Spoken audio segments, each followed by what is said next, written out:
Hi, friends, and welcome back to our book study. We are going through the 40-day fast, 40-day sugar fast by Wendy Speak.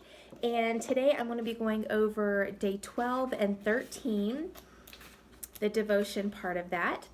So, day 12 talks about food triggers, and I love this topic because I think it's really important. I think that it's a real thing. And so she opens up Psalm 139, 23, and 24. Search me, O God, and know my heart. Try me and know my thoughts, and see if there be any wicked or grievous way in me, and lead me in the way everlasting. So she talks about food triggers. And when I think of food triggers, I think of food being the trigger, like don't have chocolate cake in your house because that is a trigger food, or anything pasta, that is a trigger food, or what have you, whatever your trigger food is, everybody is different. She kind of brings a different light to talk about things going on inside of us that could be triggering us to turn to food. Like having sensitive feelings, or something going on in life with our mental health or physical health, or maybe it's like, oh, my kids just stress me out, and so I just have to eat to get away from the true life of everything. These are triggers in our life that sometimes we turn to food for answers. We turn to food to escape, and we turn to food rather than turning to God. This is a huge thing for me.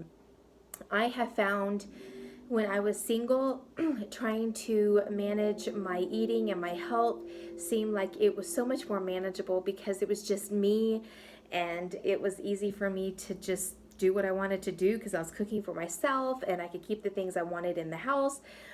But being married and having kids, it's like there are so many more stresses, and I turn to food to deal with this, which is so wrong. And God is working with me on this internally. She says, simply put, certain foods can make us hungrier. So she does talk about how like having wheat in your diet, wheat can be a trigger because wheat will make you want to eat more. And like Lay's potato chips, you can't just eat just one. You can't eat just one.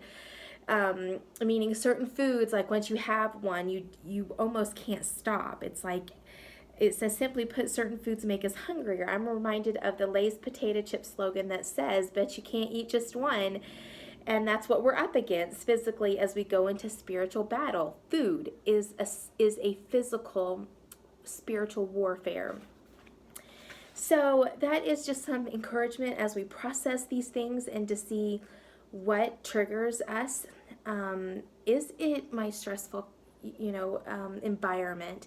Is it having little ones? Is it relationships or financial struggles or sensitive feelings or what have you? We need to decide and be able to really take this to God and say, I need help to deal with this rather than turning to food.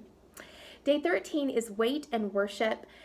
Matthew 6:33, but seek first the kingdom of God and his righteousness, and all these things will be added to you. And she basically says that as Americans, we are obsessed with the scale, obsessed with the number, and we think if we have a certain number on the scale that we're good, whether we're healthy or not. And so she is saying that it goes beyond that losing weight and being healthier will be a byproduct, but to actually have that desire to put God first and not turn to food and to eat healthy things to satisfy, that the weight is a byproduct and you'll probably lose weight and you'll probably be in the healthy bracket, but that shouldn't be our driving force, that it has to be something much deeper. And that is our relationship with God. She says, for deep and lasting physical and emotional transformation to occur, you first need deep and lasting spiritual transformation.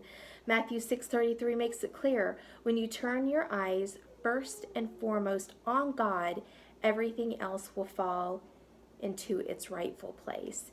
And so this could be taken wrong, like you see someone that's severely overweight and you're like, oh, they've got they're not right with the Lord or whatever. And that's not true. God sees the heart, but truly when we put him first, so many of these things will correct themselves, and especially when it comes to food. So that is the last 2 days, and I hope that this week has gone well for you. Next week starts a new week for us, and we're making our way right through this 40-day sugar fast. So maybe next week we can just really buckle down and make some new commitments as we continue on with this book. I hope you're staying safe and sane in this coronavirus isolation. I am praying for it, and I'm praying for you. And so we will see you tomorrow.